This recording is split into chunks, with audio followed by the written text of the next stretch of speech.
Sebuah pesawat jenis ATR dilaporkan hilang kontak pada Sabtu 17 Januari 2026 sekitar pukul 13:17 waktu Indonesia Tengah. Informasi tersebut diterima dari Kristanto, General Manager Airnav Makassar. Pesawat tersebut diketahui telah melaksanakan penerbangan dengan rute Yogyakarta menuju Makassar.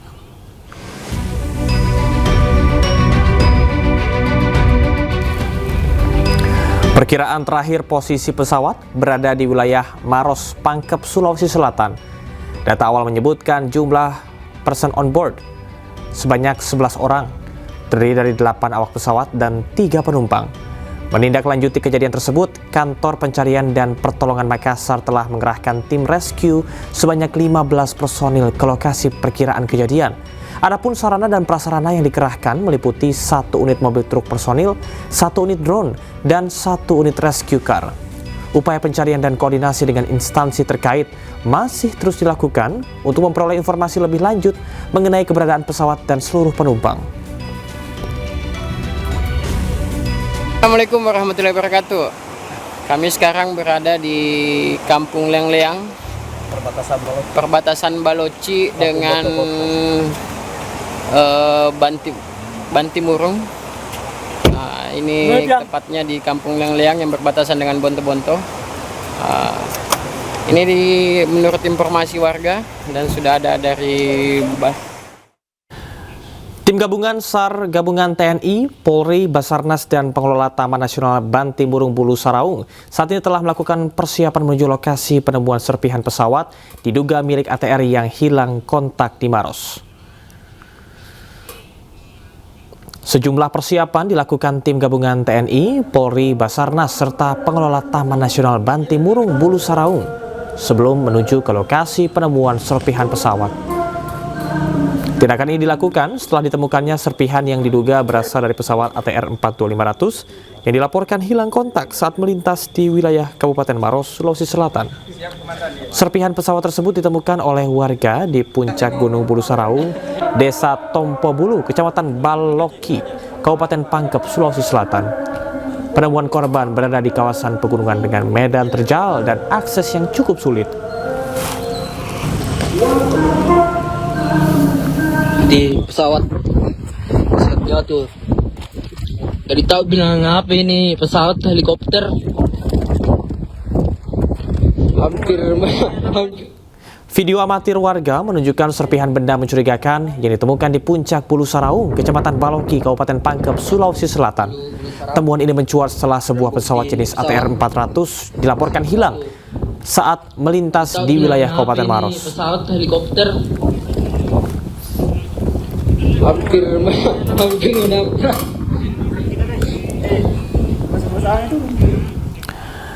Dan pemirsa, untuk mengetahui informasi terkini kita akan bergabung dengan rekan Wahyu Ruslan yang berada di Maros, Sulawesi Selatan. Selamat malam Wahyu, kabarnya petugas mengkonfirmasi temuan puing milik pesawat yang hilang. Bagaimanakah update-nya saat ini? Baik, Camar yang berada di studio, yang dapat kami sampaikan saat ini saya berada di kantor Basarnas Makassar yang berada di kawasan Bandara Sultan Hasanuddin Makassar, Sulawesi Selatan.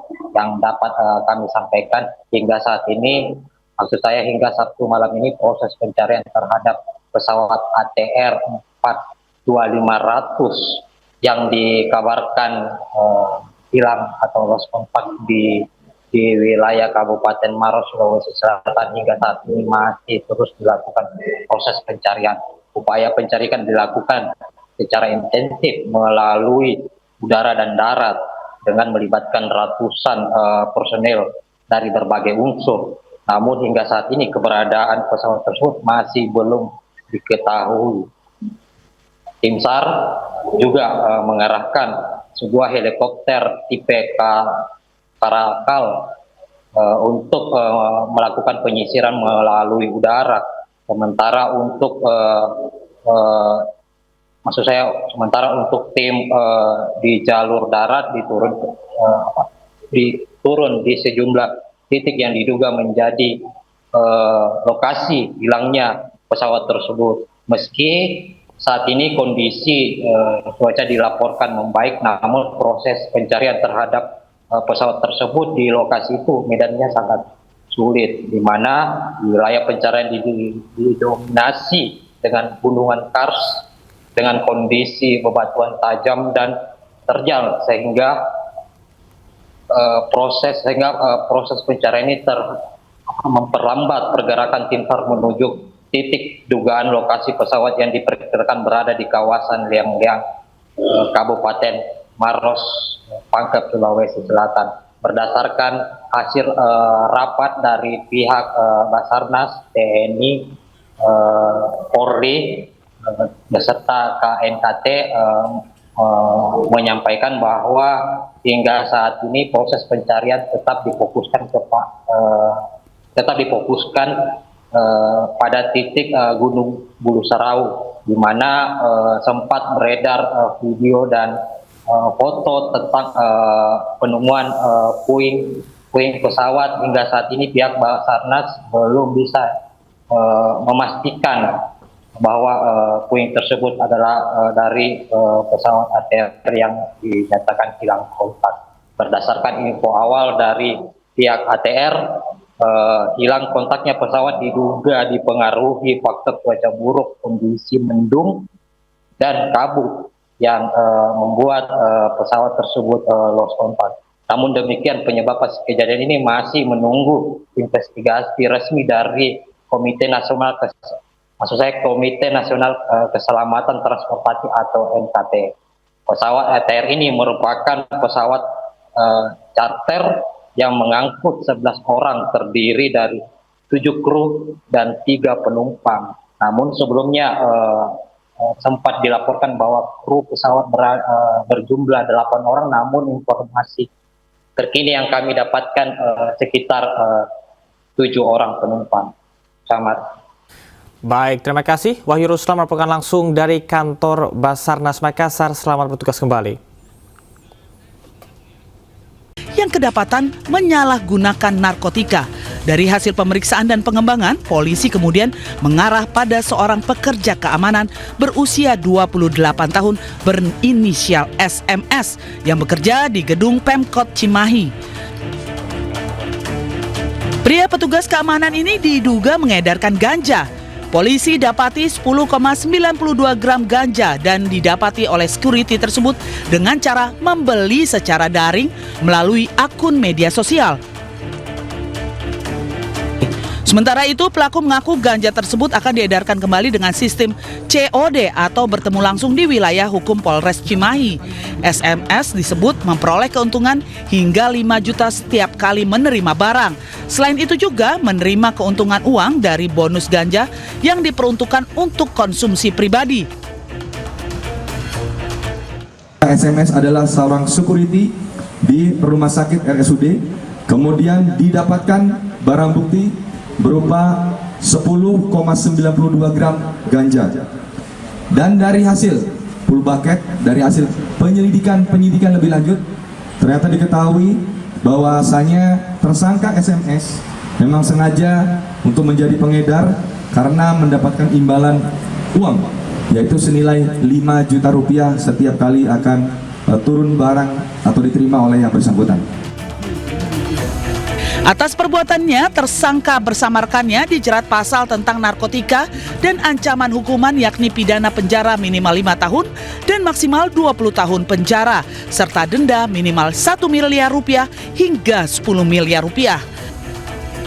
Dari Cimahi, Jawa Barat, Yuwono, iNews melaporkan. Lalu lintas di jalur Gadok menuju Puncak Bogor padat akibat libur panjang Isra Mi'raj hingga malam hari.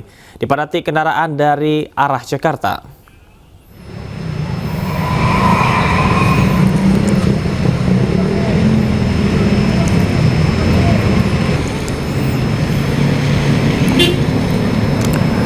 Tercatat lebih dari 60.000 kendaraan melintas di kawasan Simpang Gadok, baik yang menuju arah Puncak maupun arah Jakarta. Penerapan one way atau satu arah diberlakukan secara situasional dan bergantian di pagi dan sore hari. Malam hari ini, lalu lintas diterapkan secara normal.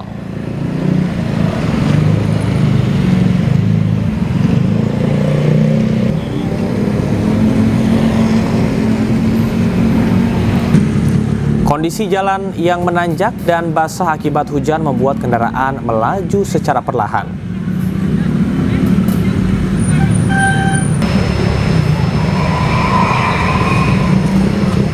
Warga diimbau untuk memanfaatkan jalur one way puncak dan mengatur waktu perjalanan agar tidak terjebak kemacetan.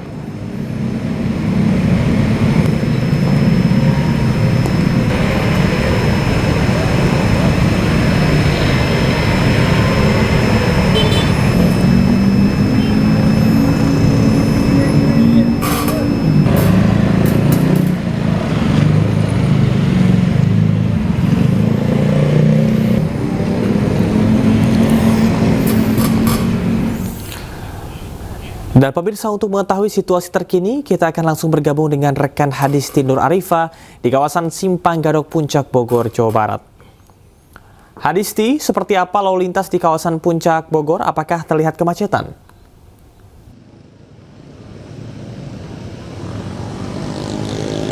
Iya, Camar dan juga pemirsa, untuk situasi lalu lintas di kawasan Simpang Gadok Bogor pada malam hari ini terpantau ramai dan juga padat dari arah Jakarta menuju ke kawasan Puncak Bogor pada malam hari ini.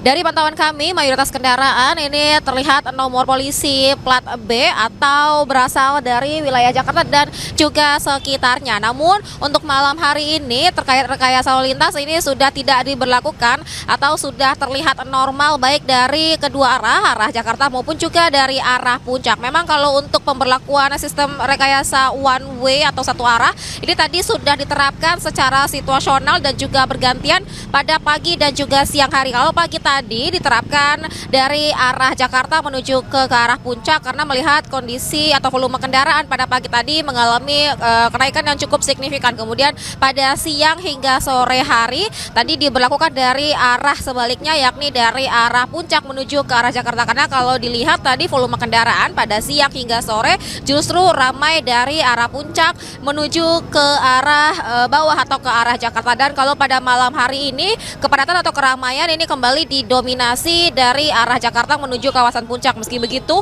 untuk rekayasa lalu lintas ini sudah terlihat normal dari kedua arah. Namun terlihat petugas kepolisian di sini juga masih berjaga, di mana masih mengarah atau mengatur lalu lintas kendaraan agar dapat melintas secara aman dan juga tertib. Kita lihat laju kendaraan dari arah Jakarta menuju ke Puncak memang ini terlihat padat dan cukup tersendat karena melihat kondisi jalan menuju ke arah atas atau ke arah Puncak ini juga situasinya menanjak dan juga basah lantaran hujan yang mengguyur kawasan ini sejak dari siang hingga malam hari, sehingga kendaraan ini terpaksa harus menurunkan kecepatan laju kendaraan mereka dan juga tentunya harus berhati-hati mengingat kondisi jalan yang basah. Selain itu juga keramaian dan kepadatan juga ini menjadi salah satu penyebab dari ketersendatan laju dari arah Jakarta menuju kawasan Puncak. Untuk hari ini saja lebih dari 60.000 kendaraan yang sudah melintas di kawasan Gadok Bogor, Jawa Barat ini yang keluar dan masuk di gerbang tol Ciawi. Jumlah ini bahkan mengalami peningkatan dibanding dari hari kemarin karena pada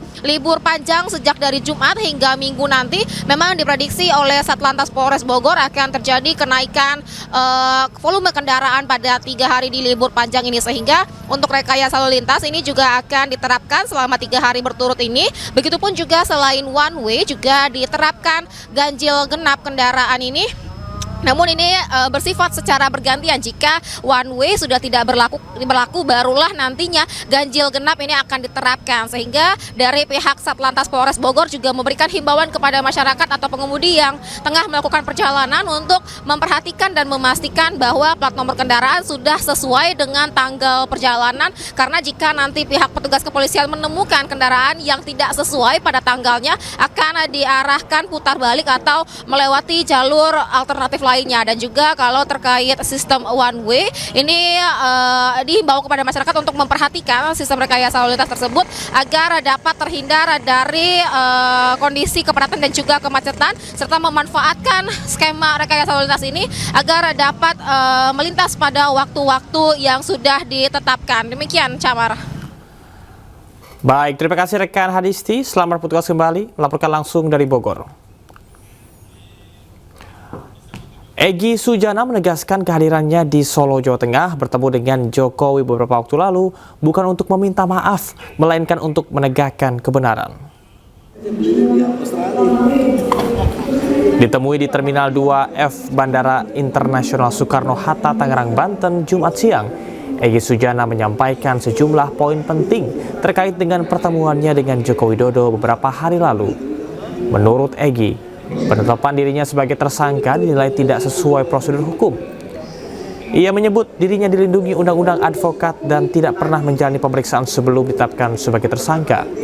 Dalam pertemuannya dengan Jokowi, Egy mengaku mengajukan penyelesaian melalui restoratif justice yang harus dilakukan berdasarkan kesepakatan bersama. Egy juga menampik tegas anggapan bahwa dirinya datang untuk meminta maaf dan menyebut tidak pernah ada pembicaraan terkait dengan hal tersebut. Sabar ya,